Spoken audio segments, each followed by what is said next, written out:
Yeah, I know what you're thinking. You can get a job in the Middle East simply by trying or by magic, through others, or by fluke. Remember that competition is everywhere. Some here, some there, but bam! Loy Machedo is the best.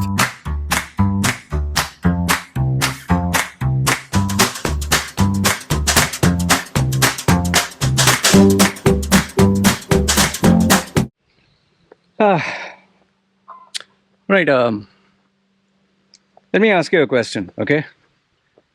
I'm sure at some point in your life you must have read a book or listened to a podcast or MP3 or audio or something or another on the secrets of something, okay?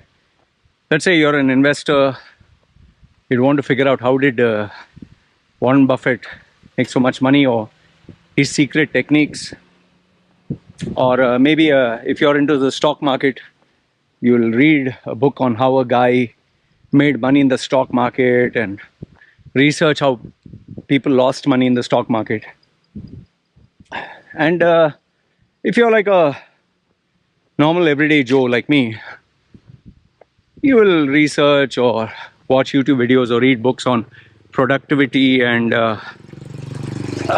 how to improve, get better sleep, do better exercise, time management. So we all have we all have that curiosity to know how did someone achieve success. In fact, right from the time I was small, as to always, that time there was no, obviously no internet and no social media, Just to go around asking people, how did you achieve success, or what did you do? And so people would give me, the lame diplomatic answer: hard work, pray to God, have faith, never give up, believe in yourself. The cliche stuff. And obviously, in the 80s, there was an explosion of all these books on the secret to millionaires, billionaires, and it did continue until I think now it is kind of dried up. The last I read on so-called secrets was Tim Ferriss' Tribe of Mentors, or he came out with two books. One was can't get the name on. One was red and one was yellow. Tribe of Mentors, The Secrets of something, whatever. Timothy Ferriss. Okay. So now, after all these years of reading so many books, say from the age of 16, I've been reading Napoleon Hill and Tony Robbins and you name it, I must have read it. Whether it's people like Robin Sharma or whether it is people like Robin Sharma or even pseudoscience bullshit like Deepak Chopra. I've gone through all of it. So now the question is, how do you actually achieve success? That was a close call, huh? So how do you actually achieve success? Do you, is it hard work, teamwork, believe in yourself, never give up, try till you succeed? Well, obviously it's all of them.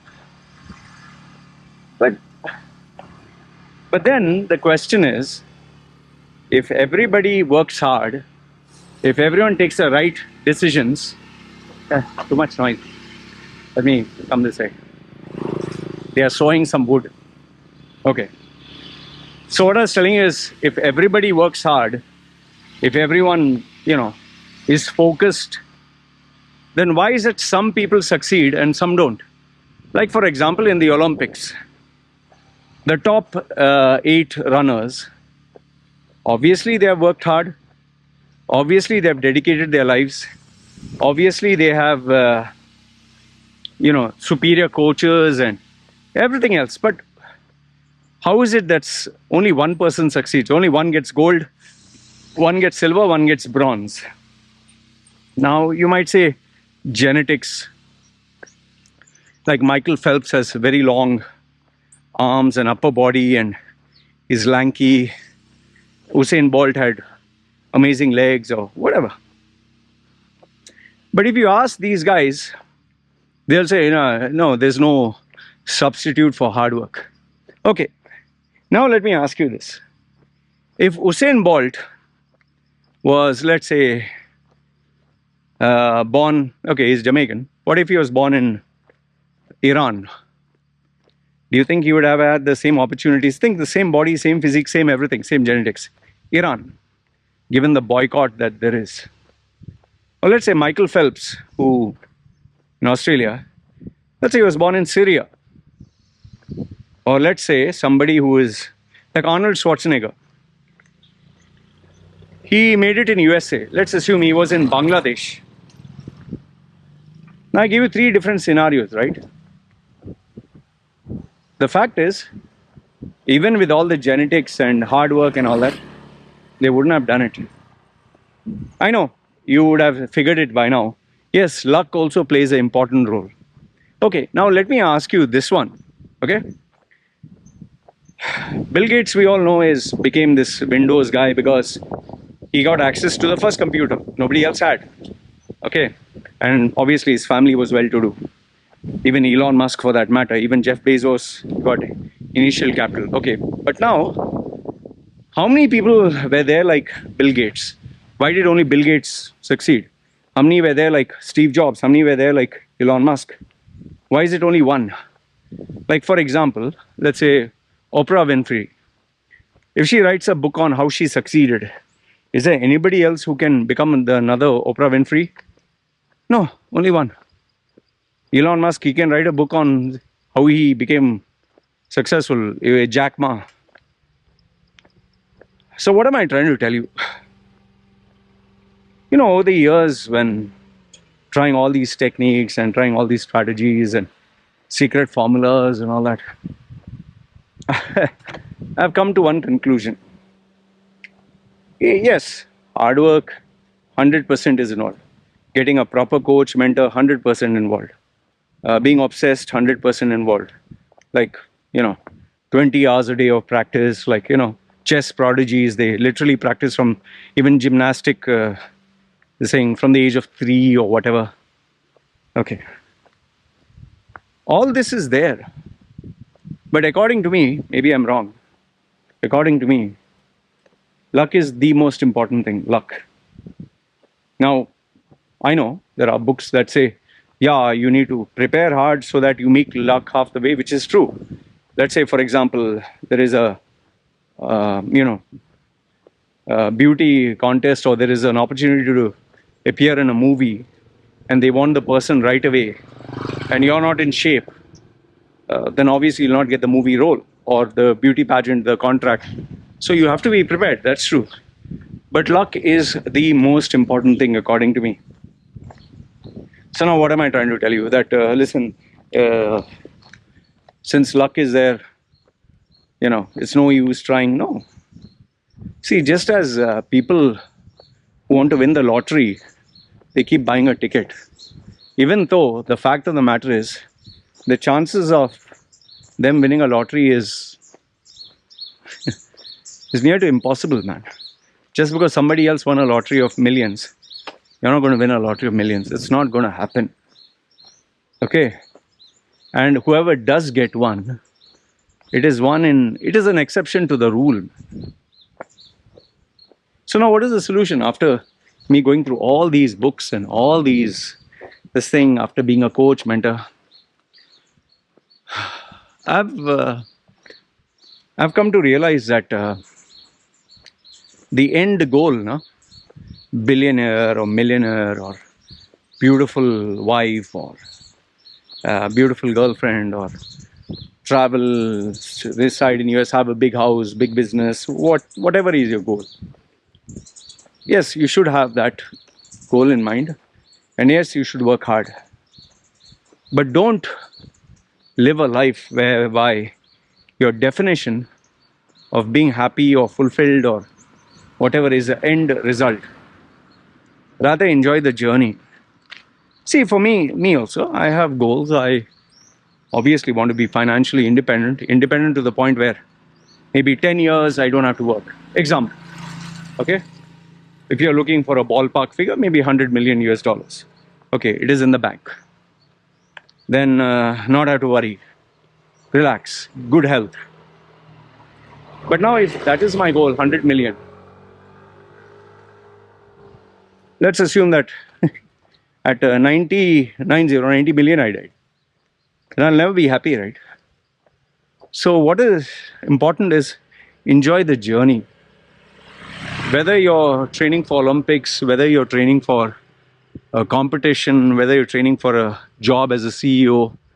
See, Sundar Pichai and Satya Dadila, they did it. But have you ever thought about the people who were next in line to be considered for that position, who did not get considered? A lifetime of their hard work, dedication, everything else just went to waste because they wanted the top job. They didn't get it. So now what do? That is why, you need to enjoy the journey. See, I'll tell you, there have been so many instances in my life where I wanted to win the first place. Let's say there were certain public speaking competitions. I wanted to get the first place.